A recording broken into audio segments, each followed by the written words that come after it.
పూనం కౌర్ చేసినటువంటి రీట్వీట్ ఏదైతే ఉందో అది ఇప్పుడు దుమారం రేపుతోంది. సో ఆవిడ చేసిన ట్వీట్ కంప్లీట్గా వైసీపీ నాయకుల్ని, వైసీపీ నేతలను ఉద్దేశించి అని చెప్పి అంటూ ఉన్నారు. మరి అంశానికి సంబంధించి మరెన్నో విషయాలు మనతో మాట్లాడడానికి, షేర్ చేసుకోవడానికి ఈరోజు మనతో పాటు ఉన్నారు సీనియర్ జర్నలిస్ట్ యజ్ఞమూర్తి గారు ఉన్నారు. వారితో మాట్లాడదాం. నమస్తే యజ్ఞమూర్తి గారు. నమస్తే సౌజన్య. పూనం కౌర్ సినీ నటి అండ్ రాజకీయ నేత కూడా, ఆవిడ యాక్టివిస్ట్. సో ఆవిడ ఎక్స్ వేదికగా రీట్వీట్ చేశారు. అంటే డాక్టర్ ప్రదీప్ చింత చేసినటువంటి పోస్ట్ ఏదైతే ఉందో ఎక్స్లో, దాన్ని ఇవిడ రీట్వీట్ చేసి ఒక కామెంట్ చేశారు. సో అది ఇప్పుడు సోషల్ మీడియాలో వైరల్ అవుతుంది. అదంతా కూడా వైసీపీ నేతల్ని, నాయకుల్ని, అలాగే వైసీపీ అధ్యక్షుడిని ఉద్దేశించే అనేటువంటిది అంటూ ఉన్నారు. చాలామంది అదే అభిప్రాయపడుతున్నారు. ఏమంటారు మీరు? కాంటెస్ట్ మనకు తెలుసు. సో ఎలాన్ మస్క్ ఎవరైతే ఉన్నాడో, అంటే ఎలక్ట్రిక్ కార్లకి, టెస్లా కార్లకి అతను దానికి ఉన్నటువంటి డిమాండ్ మనకు తెలుసు. అట్లాగే తను ఎక్స్ని తను హస్తగతం చేసుకున్నాడు. సో ఇదివరకు ట్విట్టర్ అని మనం ఏదైతే అంటామో అది. సో ఆయనకున్న పేరు ప్రఖ్యాతులు ప్రపంచవ్యాప్తంగా అమేయమని చెప్పాలి. సో అతన్ని ఇక్కడ ఆంధ్రప్రదేశ్, భారతదేశంలోని ముఖ్యమైన రాష్ట్రాల్లో ఒకటైనటువంటి ఆంధ్రప్రదేశ్కు వచ్చి మీ సేవల్ని ఇక్కడ కొనసాగించండి, ఇక్కడ ప్రారంభించండి అని చెప్పేసి ఆయన ఆహ్వానిస్తూ దానికి ఒక పేపర్ క్లిప్ను కూడా జోడించి చేశాడు. సో అది అంతవరకు బాగానే ఉంది.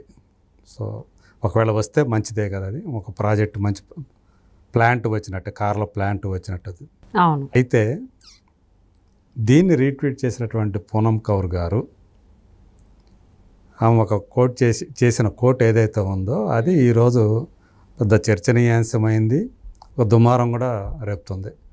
సాధారణంగా మనందరికీ తెలిసిన విషయం ఏంటంటే ఆమె పవన్ కళ్యాణ్ గారికి అలాగే త్రివిక్రమ్ శ్రీనివాస్కి ఎగనెస్ట్గా, సో వాళ్ళని అపహాస్యం చేస్తూనో లేకపోతే వాళ్ళ మీద వ్యంగ్యంగానో ఆమె ట్వీట్లు చేస్తుంటారు, ఏదో ఒక విమర్శ చేస్తుంటారు. అలాంటిది పవన్ కళ్యాణ్ గారికి ఫేవర్గా ఆమె అందులో ఒక కోట్ చేశారు. ఎందుకంటే వైసీపీ వాళ్ళు మనకు తెలుసు, ముఖ్యమంత్రి దగ్గర నుంచి, జగన్ దగ్గర నుంచి 3 పెళ్ళిళ్ళవాడు అని చెప్పి పవన్ కళ్యాణ్ని ఎద్దేవా చేస్తూ ఉంటారు. ఇప్పుడు ఈమె ఎలాన్ మస్క్ కూడా 3 పెళ్ళిళ్ళు చేసుకున్నారు కదా, మీకు అదేమి అభ్యంతరం ఏమి కాదా అని చెప్పేసి ఇంగ్లీష్లో చేశారు. సో అంటే వీళ్ళు ఎంతసేపు పవన్ కళ్యాణ్ టార్గెట్ చేసి మాట్లాడుతూ ఉంటారు.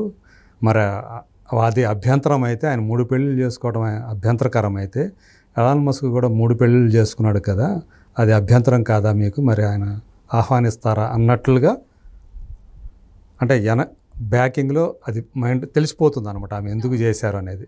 అది ఇప్పుడు ఏమిటి ఇలా పూనం కౌరు ఇలా చేశారు అంటే ఎప్పుడు పవన్ కళ్యాణ్కి నెగిటివ్గా చేసేటువంటి ఆవిడ, అలాంటిది ఆయనకి సమర్థింపుగా వైసీపీ వాళ్ళకి వాత పెట్టే విధంగా అది ఎవరైతే ఆ ప్రదీప్ రెడ్డి చింత అనే అతను చేశాడో దానికి ఈమె ఇచ్చిన ఇది ఒక కౌంటర్ లాగా ఇవ్వటం.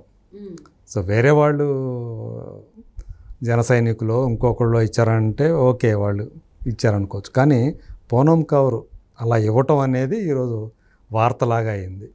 సో ఇప్పుడు అది చాలామంది దాన్ని స్క్రీన్ షాట్లు చేస్తూ దాన్ని వైరల్ చేస్తున్నారు, ఆమె చేసినటువంటి అది. సో ఎందుకు ఆమె ఎలా చేసింది, ఎందుకు అంటే సాఫ్ట్ కార్నర్ వచ్చిందా పవన్ కళ్యాణ్ గారి మీద అనేది కూడా ఒకవైపు నడుస్తూ ఉంది. అవును, అంటే ఇప్పుడు దాకా ప్రతిదీ కూడా నెగిటివ్గా కామెంట్ చేసి సడన్గా ఆయనకి సంబంధించి ఎవరైతే వేరే వాళ్ళు వేలైతే చూపిస్తున్నారో దాన్ని ఇవి సమర్థించడం, వేరే వాళ్ళకి కూడా మరి ఈయన కూడా ఎలా చేసాడు, ఇది ఓకేనా మీకు, అభ్యంతరం లేదా అని అడగడం కొంచెం నిజంగా ఆలోచింపు చేస్తుంది. అంటే ఏ ఉద్దేశంతో ఇలాగ పూనం కౌర్ చేసి ఉండొచ్చు? అంటే ఆంధ్ర రాజకీయాల్లో అడుగు పెట్టేటువంటి ఆలోచన ఏమైనా ఉందా, లేకపోతే ఏమై ఉండొచ్చు అంటారు? ఆంధ్ర రాజకీయాల్లో నాకు తెలిసి ఆమె రాజకీయాల పాలిటిక్స్లోకి నేరుగా వచ్చే అవకాశం కానీ ఆలోచన లేదనుకుంటా నేను. ఆమె ఎంతసేపు ఏంటంటే ఆమెకి ఏదైనా ఒక విషయం దృష్టికి వస్తే తనదైన శైలిలో స్పందించడం ఆమెకున్నటువంటి అలవాటు, ఆమె నైజం అది. సో ఇప్పుడు ఆమె సోషల్ యాక్టివిస్ట్ మనకు తెలుసు. అలాగే చేనేతని ఆమె ఎంకరేజ్ చేస్తూ కూడా వస్తుంది, చేనేత వస్త్రాలని. సో అలా చేనేత కార్మికుల దగ్గరికి వెళుతూ ఉంటుంది. సో అలా తిరుగుతూ ఉంటుంది. పొలిటికల్గా ఆమె యాక్టివ్గా ఉంటుంది, పొలిటికల్ విషయాల మీద మాట్లాడుతూ ఉంటుంది. సో అట్లానే వైసీపీ నాయకులు ఎవరైతే రాజకీయాలు కాకుండా వ్యక్తిగత పవన్ కళ్యాణ్ వ్యక్తిగత జీవితం గురించి మాట్లాడుతూ దాన్ని హైలైట్ చేస్తూ ఆయన కించపరచడం లేకపోతే ఆయన ఎద్దేవా చేయడం ఎగతాళి చేయడం ఇవన్నీ చేస్తూ వస్తున్నారు. దీన్ని చాలామంది తప్పుపడుతూ వస్తున్నారు. ఎందుకు అంటే అతను ఏదైనా మాట్లాడితే రాజకీయంగా ఎదుర్కోవాలి, కానీ జగన్ సైతం అలా తన స్థాయిని తగ్గించుకొని ఒక ముఖ్యమంత్రిగా ఉండి అది అతని పర్సనల్ విషయం, అది అతనికి అతని భార్యకి సంబంధించినట్టు విషయం. వాళ్ళిద్దరికీ ఓకే అయినప్పుడు మధ్యలో మూడో వాళ్ళ జోక్యం అవసరం లేదు కదా అని చాలామంది విఘ్నులైన వాళ్ళు మాట్లాడుతున్నటువంటి మాట. సో బహుశా నేను అనుకోవటం ఏంటంటే ఇదే విషయం పూనం కూడా ఈ తన రీట్వీట్ ద్వారా తను వ్యక్తం చేసిందని నేను అనుకుంటున్నాను.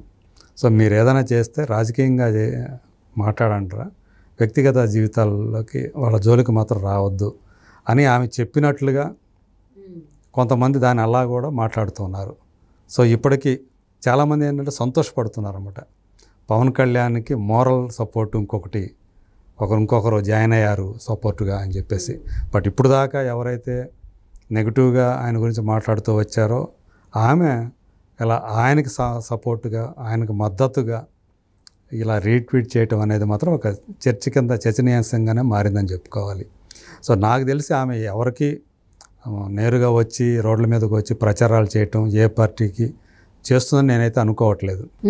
తను చేసేదంతా ఇలాగే చేస్తుంది, త్రూ సోషల్ మీడియా తన భావాల్ని స్వేచ్ఛగా ఆమె ఎప్పుడు వ్యక్తం చేస్తూనే ఉంటుంది. కొంతమందికి అవి నచ్చవచ్చు, కొంతమందికి నచ్చకపోవచ్చు. అంటే ఆల్ ఆఫ్ సడన్గా అంటే ఇప్పుడు వరకు కూడా మీరు ఇంతకుముందే మెన్షన్ చేశారు త్రివిక్రమ్ గారి గురించి, అలాగే పవన్ కళ్యాణ్ గురించి కూడా ఎప్పుడు నెగిటివ్ కామెంట్స్ చేసేటువంటి పూనం కౌర్ ఆల్ ఆఫ్ సడన్గా ఇంత పాజిటివ్గా జరిగిపోవడానికి ఏం జరిగి ఉండొచ్చు అనుకోవచ్చు అంటారు? ఇది కూడా నిజానికి చాలామంది అందు గురించి ఆశ్చర్యపోతున్నారు. ఆమె ఇలా ట్వీట్ చేయడం ఎందుకు చేసింది అని చెప్పి మళ్ళీ దీనికి మళ్ళీ వెనక ఏమన్నా ఉందా, సో కావాలని చేశారా ఈమె, సో ఇందులో ఏదన్నా దీంట్లో ఏమన్నా ప్లాన్ ఉందా, రేపొద్దున మళ్ళీ దీనికి కంటిన్యూషన్ మళ్ళీ ఏమన్నా దీనికి కొనసాగింపుగా ఏమన్నా మళ్ళీ వ్యాఖ్యలు ఆమె చేస్తుందా ట్విట్టర్ ద్వారా ఎక్స్ ద్వారా అని కొంతమంది అలా ఆలోచనలు కూడా చేస్తూ ఉన్నారు. బట్ నేను అనుకోవడం ఏంటంటే ఆమె ఎందుకో పదే పవన్ కళ్యాణ్ అంటే కొంతమంది మన శత్రువులు కూడా కొంతమంది ఎదుటి వాళ్ళు వేరే వాళ్ళు కనుక తిడుతూ ఉంటే మనకు కూడా సాఫ్ట్ కార్నర్ పెరుగుతుంది. ఎందుకు అనవసరంగా ఆడిపోసుకుంటున్నారు అట్లా, కావాలంటే వేరే రకంగా ఉన్న విషయం మాట్లాడుకోవచ్చు కదా, వ్యక్తిగత జీవితం ఎందుకు సో అనేది మనకు కూడా ఒక పాయింట్ ఆఫ్ టైంలో అనిపిస్తుంది. బహుశా ఒకవేళ ఆమెకి అలా అనిపించి సో అలా రీట్వీట్ చేయడానికి కారణమైందా, అది కూడా జరిగి ఉండవచ్చు. సో ఇది నేను అనుకోవడం ఆల్ ఆఫ్ సడన్ అంటే ఆమె ఎందుకో అతను చేసినటువంటి ప్రదీప్ చింతా చేసినటువంటి ఆ ట్వీట్ ఏదైతే ఉందో ఆ ఎలాన్ మస్క్, ఒకవేళ ఎలాన్ మస్క్ గురించి ఏమన్నా ఆమెకి ఏమైనా నెగిటివ్ అభిప్రాయాలు ఉన్నాయా? సో ఆయన కూడా 3 పెళ్ళిళ్ళే చేసుకున్నారు కాబట్టి ఎలాన్ మస్క్ దేనికైతే అధిపతో అదే ఎక్స్ వేదిక ద్వారానే ఆమె కోట్ చేసి మరి అతను కూడా 3 పెళ్ళిళ్ళు చేసుకున్నాడు కదా, మరి ఇది అదేమీ అభ్యంతరం కాదా అని చెప్పేసి ఆమె అంటాం. సో ఇది అంటే వాళ్ళు అతన్ని ఆంధ్రప్రదేశ్కి ఆహ్వానించడం ఆమెకి ఏమన్నా ఇష్టం లేదా, సో ఇలాంటి రకరకాలుగా లాజిక్లు తీస్తున్నారు. అవును.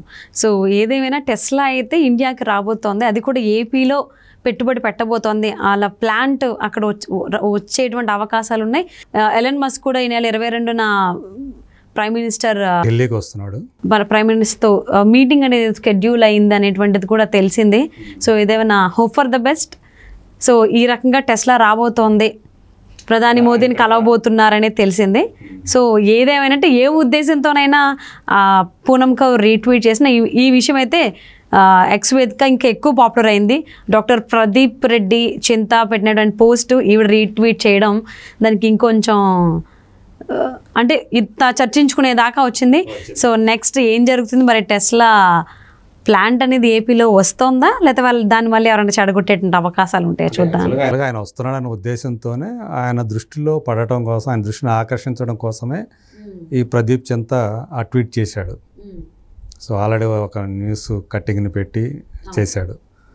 సో ఇవన్నీ కూడా ఈ రాజకీయాలు ఇదంతా కూడా రాజకీయాల్లో భాగమే అనే విషయం అవగాహన ఉంది కాబట్టి ఆమె దాన్ని రీట్వీట్ చేసి మరీ తను